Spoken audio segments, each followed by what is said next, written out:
E na aula de hoje, nós vamos continuar falando das feridas emocionais da infância. O livro de Lise Bourbeau é referência para este trabalho. Então, se alguém às vezes fala assim, olha, as terapias integrativas, elas não têm comprovação científica. Outro dia eu fiquei muito brava com isso, falando que as terapias integrativas não têm comprovação científica. Elas têm comprovação científica, sim. Hoje, na atualidade, nós estamos entendendo que a saúde ela está em nossas mãos, que nosso destino está em nossas mãos, que muito daquilo que nós aprendemos não faz parte da realidade, inclusive sobre saúde. Eu estudei saúde integrativa e eu entendi a importância do cuidado de uma forma holística, de olhar para o nosso ser no aspecto mental, emocional, físico e espiritual, considerar todas as partes. Nós sabemos que as doenças é apenas um sintoma, mas a raiz, a causa, ela está lá na infância, essa raiz está em uma coisa muito mais profunda. Nós temos o espiritual, que influi, né? A doença era a última parte. Se uma pessoa adoeceu, é porque primeiro isso aconteceu na parte energética do seu corpo, nós somos seres energéticos, até chegar no físico, né, já rompeu muitas barreiras, e que os pensamentos e sentimentos, as nossas emoções, elas contribuem significativamente para que possamos ter aquilo que chamamos de saúde. A saúde, ela depende da nossa saúde mental e emocional, ela é muito importante. E do quanto que nós também cuidamos da parte espiritual, que é a nossa conexão com Deus, independente da fé, da crença que você tenha, independente da sua religião, essa conexão com Deus, que alguns chamam de universo, outros chamam, enfim, cada um tem um nome, não importa, mas a sua conexão com a fonte, com Deus, ela é muito importante nesse nosso processo de saúde ou doença. Então, quanto mais você tem essa conexão com o divino, lembrando de quem você é, que é a Senhora do Destino, se você estiver aí com o PDF ou com o livro, eu vou pedir que você pegue o livro aí, nós vamos dar continuidade. A Senhora do Destino é a mulher que ela despertou sobre quem ela é, sobre a sua identidade. E ali, quando eu estava terminando de escrever o livro, foi fundamental o trabalho metafísico da Florence Scovel Shinn, onde eu pude descobrir uma continuação das leis sistêmicas sobre a escassez que vem da linhagem familiar, né, das nossas células que ficam memorizadas, e o trabalho do Dr. Joe Dispenza, como um neurocientista, comprovando a espiritualidade, a física quântica também comprovando a espiritualidade, aquilo que chamavam de misticismo. E o Dr. Joe Dispenza fala assim, hoje a neurociência comprova aquilo que eles chamavam de misticismo, porque a descoberta da ciência é que nós somos energia, só existe energia. Tesla, tem uma frase de Tesla, se você quer conhecer o segredo do universo, pense em termos de energia, frequência e vibração. Hoje nós estamos despertando sobre quem nós somos, sobre a nossa verdadeira identidade. Somos seres energéticos, só existe energia. E todos nós somos um, é isso que a física quântica diz. Então, tem revelações na segunda parte do método Senhora do Destino. Eu tive um grande despertar espiritual, sempre fui uma pessoa que buscou conhecimento, sabedoria na palavra, e conforme eu fui estudando, fui fazendo essa conexão, eu me apaixonei por desenvolvimento humano, e quanto mais eu estudo sobre a vida, sobre como funciona a nossa mente, nós vamos aqui na segunda parte estudar a neurociência. Então, eu vou trazer muito da física quântica, e que nós somos o resultado de um programa subconsciente. É importante nós entendermos e compreender como que nós somos programados desde o nosso nascimento. E esse livro da Lise Bourbeau, As 5 Feridas Emocionais, que eu já deixei aí, é para ser lido, e eu vou dar uma tarefa para vocês, hein? faça um resumo desse livro. Esse foi um dos primeiros livros que eu li depois que eu me tornei terapeuta e que eu despertei e fiz uma palestra com as mulheres falando sobre as 5 feridas emocionais, inclusive como que essas feridas, elas também formaram tem o formato do nosso corpo conforme as feridas emocionais. E Dr. Joe Dispenza também diz que o nosso corpo, ele vira mente. A mente subconsciente é simplesmente as memórias que estão gravadas no nosso subconsciente. E essas memórias estão gravadas aonde? No nosso corpo. O corpo vira mente, essa mente vira um piloto automático e aos 35 anos de idade nós somos o resultado desse programa. Você não é você. Você está sendo literalmente comandado pela sua mente. E o livro também, Inteligência Positiva, que nós vamos, que eu já deixei lá sobre os sabotadores mentais, ele também acabou descobrindo isso, que os traumas emocionais da infância moldaram a nossa personalidade, e essa nossa personalidade está cheia de crenças enraizadas, de verdades absolutas, que não necessariamente é verdade, mas é a minha verdade, porque toda crença ela é autorrealizável. E hoje eu quero falar aqui, né, nós vamos focar aqui, está na página do livro 29 da Senhora do Destino, onde fala das feridas emocionais da infância. No início, nós precisamos compreender como que a nossa personalidade foi formada, como que eu cheguei a esse modo que nós podemos, assim, diante da vida, estar vivendo, sobrevivendo, ou no modo de cocriação, co-criadores da nossa realidade. No modo de sobrevivência, nós estamos com essas feridas emocionais aqui ativas, por causa dos traumas que nós vivenciamos, e nós acreditamos que aquilo é verdade. Não foram os fatos em si, mas aquilo que aconteceu e como que eu interpretei aquilo que eu vivenciei. E isso ficou gravado lá no meu subconsciente, eu tenho como verdade, e nós estamos aqui no modo de sobrevivência quando essas feridas estão abertas. E a base emocional das feridas emocionais é o medo. E aí, se a gente for pegar a escala de consciência de Hawkins, que nós vamos estudar na RECO, na reprogramação emocional consciente, nós vamos entender sobre frequência, energia, vibração e despertar de consciência, de que quando nós estamos nas feridas, nós estamos em baixos estados emocionais. Quando você tem um pensamento, seja ele esse pensamento fortalecedor, ou um pensamento que nós chamamos de limitante, você tem uma emoção correspondente a esse pensamento. E é essa emoção que atrai para a tua realidade. Pessoas, circunstâncias e coisas. Essa é chamado de assinatura eletromagnética. Os pensamentos emitem uma vibração e os sentimentos, eles atraem. É o eletromagnetismo. Então, tudo que entra na sua realidade é resultado dessa sua frequência vibracional. E é porque é importante tratar as feridas emocionais, porque enquanto nós estamos nas feridas, inconscientemente, nós estamos culpando, nós estamos no modo infantil, na dinâmica infantil. E nessa dinâmica infantil, nós estamos como vítimas da vida, como vítimas das circunstâncias, e com pensamentos que vêm dessa nossa criança interior, chamado de criança interior. A criança interior ferida, ela está com essas feridas aqui, ó. E ela usa máscaras. Quando nós crescemos, então vou falar cada uma, a ferida e a máscara que a pessoa usa. Então, nós podemos ter as duas principais, rejeição e abandono, e conforme a ferida que está mais ativa em você, você vai usar uma máscara.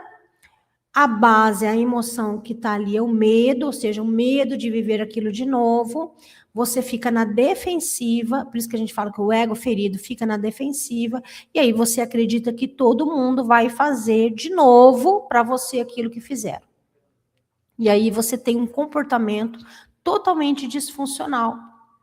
Então, aqui a máscara, vou falar da primeira ferida emocional, mas eu vou ler um pouquinho do trechinho também do livro, que está na página 29, Senhora do Destino, onde eu falo das feridas emocionais da infância e as suas máscaras. Então, quando falamos das feridas emocionais, nós precisamos entender que elas não são conceitos abstratos, são marcas que nasceram de experiências reais, vividas na infância e que moldam profundamente a forma como nos relacionamos conosco, com o outro e com a vida.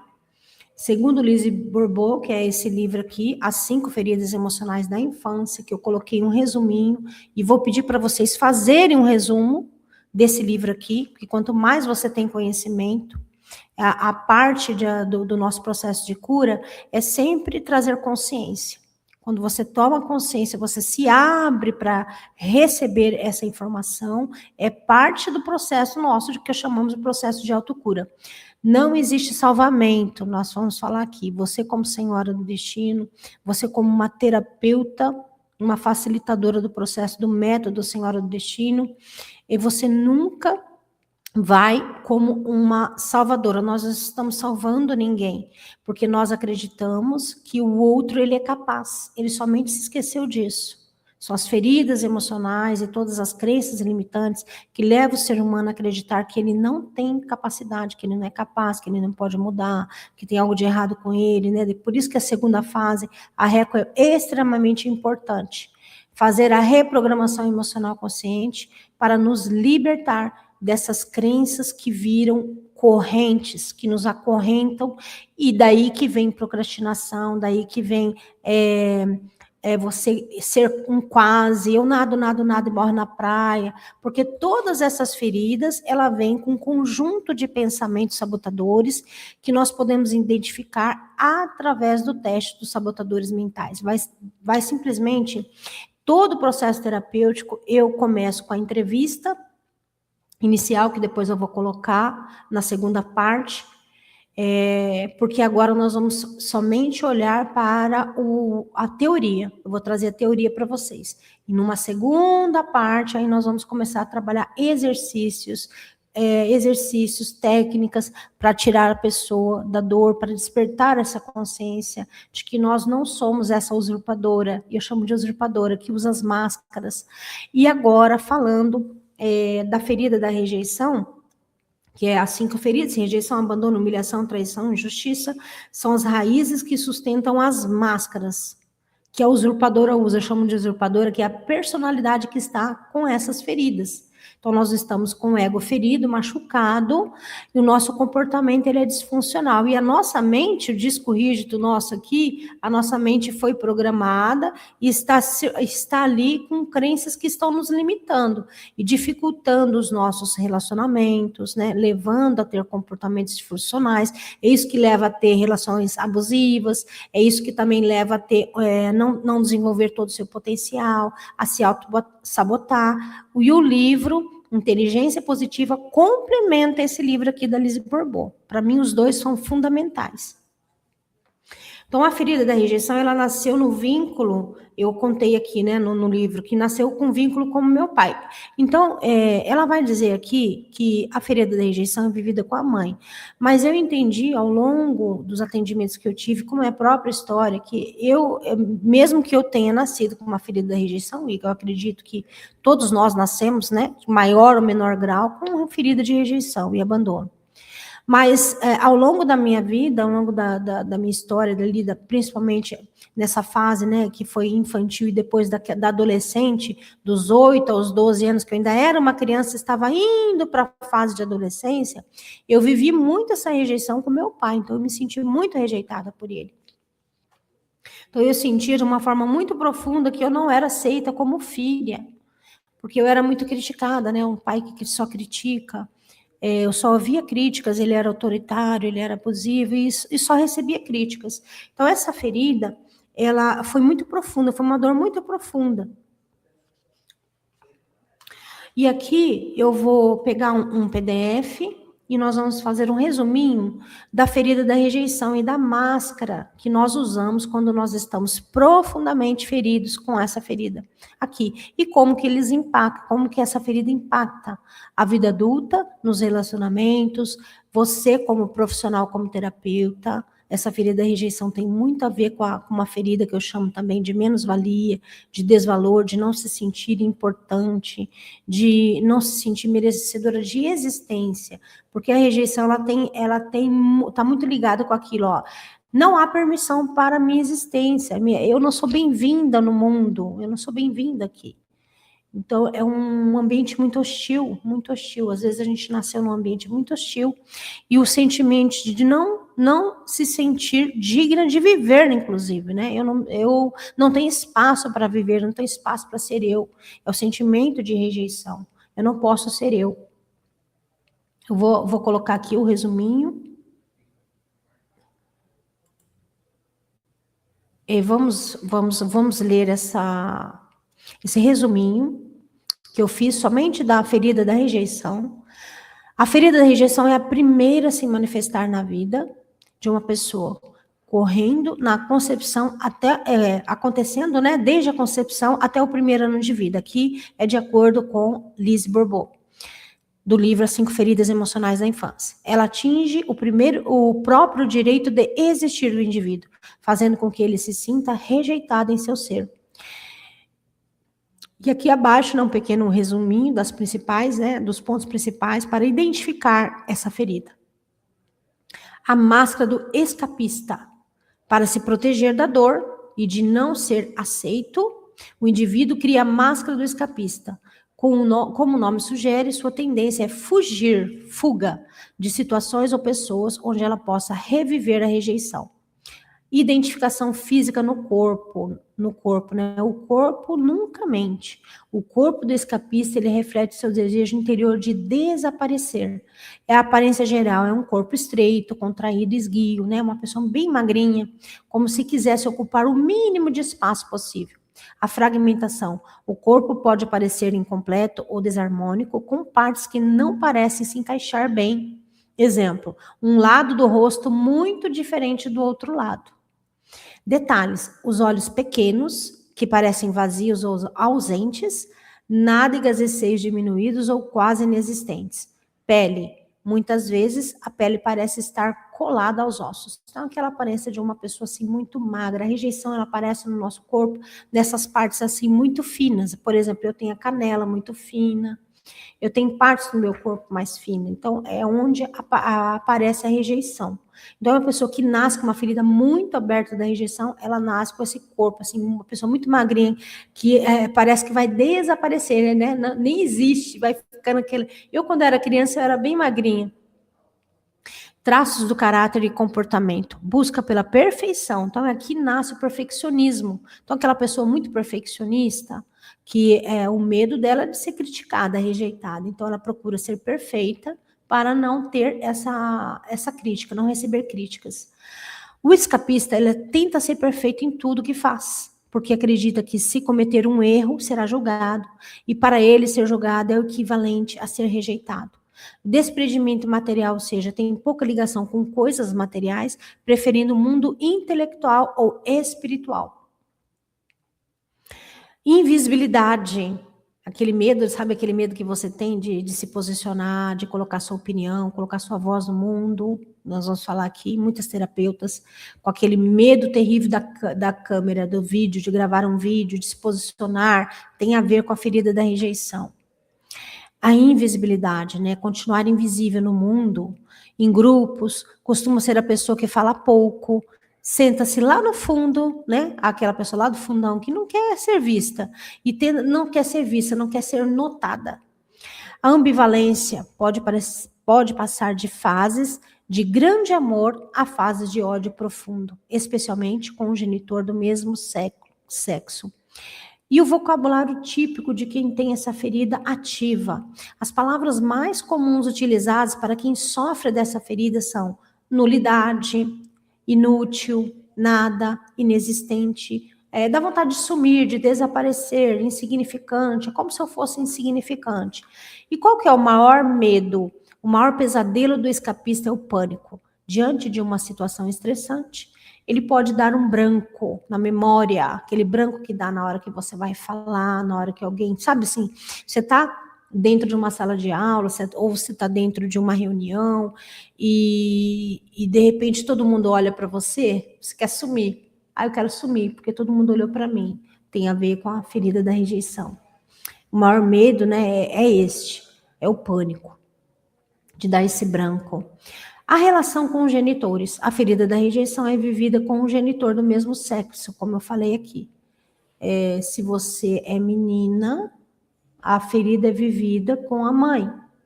Se você é um menino, homem, a rejeição é vivida com o pai.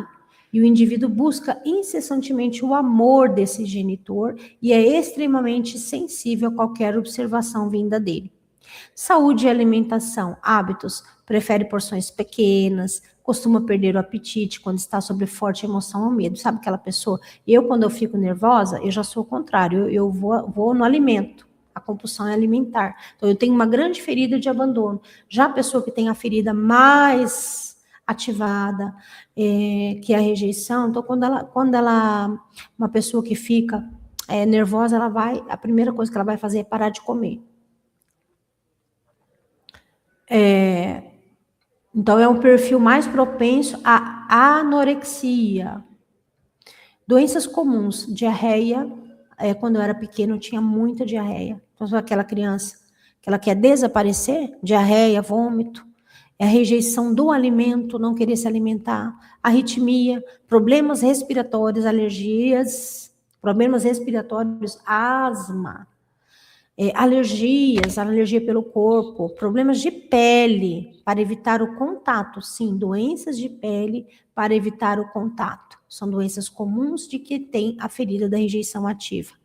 E o potencial positivo após essa cura é quando a ferida ela é curada e a máscara do escapista não é mais necessária, a pessoa revela grandes talentos, alta capacidade de criação, de invenção, habilidade especial para trabalhar sozinha e grande eficiência em lidar com detalhes e emergências. Então, esse aqui foi um pequeno resumo da ferida emocional, da rejeição, baseado no livro de Lise Bourbeau, as 5 feridas emocionais da infância e suas máscaras. Aqui é criada, eu tenho aqui eu deixei para vocês uma série falando sobre como essa ferida ela interfere em nós como terapeutas profissionais, impedindo de divulgar o seu negócio, de colocar a sua voz, aquele pânico de câmera, pânico de falar, de não colocar a sua opinião, tem a ver com a voz, tá?